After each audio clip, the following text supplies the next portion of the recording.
আপনারা দেখছেন ocean city দিন বদলের মানুষ। এমন জীবন হবে করিতে গঠন, মরণে হাসিবে তুমি, কাঁদিবে ভুবন। আজ আমরা প্রথমেই যাচ্ছি বগুড়া জেলার মোকামতলা। আমাদের আজকের দিন বদলের মানুষে আছেন বগুড়া জেলার মোকামতলার শিক্ষাব্রতী মোহাম্মদ আক্তার হোসেন এবং গাইবান্ধা জেলার সমাজসেবক কামরুল হুদা।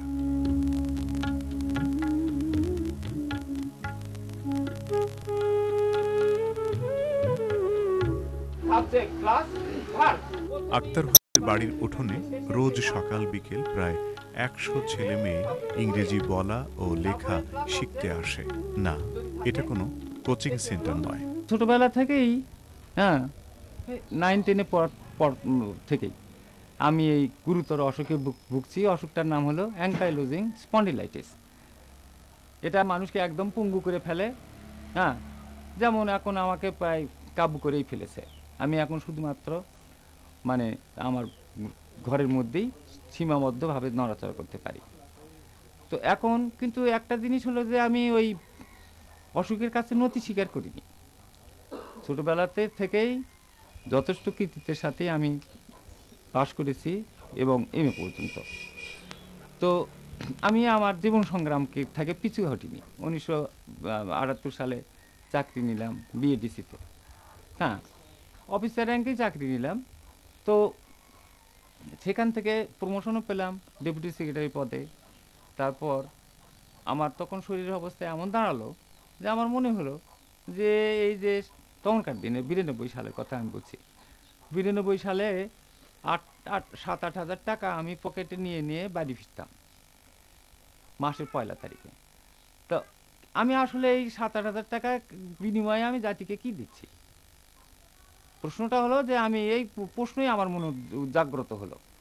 তো আমি দেখলাম যে না, তেমন কিছুই দিচ্ছি না। তা আমার মনে হলো না যে এরপরে আমার এই চাকরি করা সমীচীন হবে। ঠিক আছে, আমি তাহলে চাকরি 92 সাল থেকে ত্যাগ করলাম। এখন তারপরে বাড়িতে এসে কিছুদিন বসেই থাকলাম। কোনো কাজ নাই, কর্ম নাই, এভাবে। তারপরে হঠাৎ মনে হলো তা আমি তো একটু পড়াশোনা শিখেছিলাম এবং সেগুলো আমার শরীর যাই থাক, সেগুলো তো আর মানে যে বিলুপ্ত হয়ে যায়নি। যার ফলে আমি তখন দেখলাম যে আমি দেখি না একটু কয়েকটা ছেলে মেয়েকে মানে যে একটু কিছু শিক্ষা দিতে পারি কিনা। মেলা ছাত্র আমার জুটতে লাগলো। তো পড়াশোনা আমি শুরু করলাম, ছেলেও আসতে লাগলো। কিন্তু যেটা আমার মানে যে সবচেয়ে বেশি লক্ষ্য করলাম সেটা হলো যে গ্রামের ছেলেরা, বিশেষ করে গ্রামের ছেলেরা ইংরেজিতে খুবই কাঁচা। কারণ হলো ইংরেজি শিক্ষকের অভাব আছে এবং তাদের সামর্থ্যও নাই। ইংরেজি শিক্ষকেরা যে ডিমান্ড করে সেটা মেটানোর সামর্থ্য তাদের নাই। আমার ছাত্র জীবনে আমি ইংরেজিতে যথেষ্টই মোটামুটি ভালোই করেছি। তো এই বিদ্যাগুলো তো আমার মন থেকে উবে যায়নি। তাহলে এদেরকে বিশেষ করে আপনার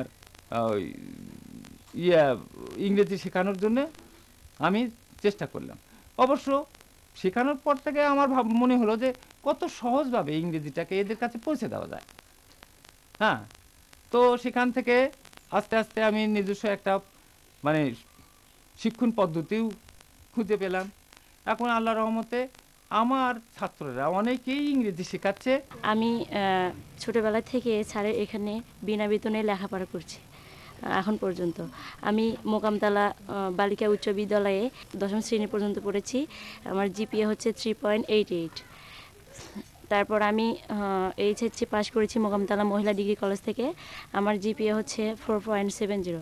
তো আমার এখানে আমার রেজাল্টের অবদানের পেছনে রয়েছে আমার শ্রদ্ধেয় স্যার আক্তার হোসেন সাবু স্যার। আমার ইংরেজিতে রেজাল্ট হচ্ছে এ গ্রেড। আমার 3 বান্ধবী জিপিএ প্লাস পেয়েছে, ওরা ইংলিশে এ প্লাস পেয়েছে। আমি মোসাম্মদ আইরিন পারভিন, বগুড়া আজিজুল হক কলেজে অনার্স 2nd ইয়ারে পড়ি। আমি দাদুর কাছে এখন অবধি পর্যন্ত পড়ছি। ওনার কাছে পড়া মানে যদি শুরু না করতাম তাহলে হয়তো আমার পড়াই হতো না। আমার অনেক বন্ধু এবং বান্ধবীরা তারা এখান থেকে পড়ে বাংলাদেশের বিভিন্ন ভার্সিটি কলেজে পড়াশোনা করছে ইংরেজিতে। মোহাম্মদ আক্তার হোসেন একা চলাফেরা করতে পারেন না।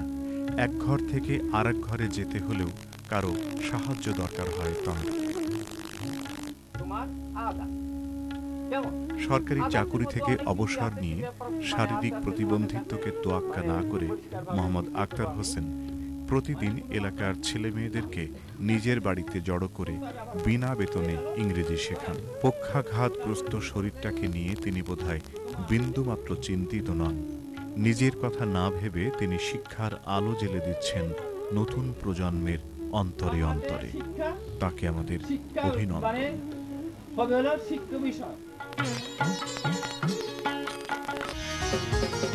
আপনারা দেখছেন ওশান সিটি দিন বদলের মানুষ।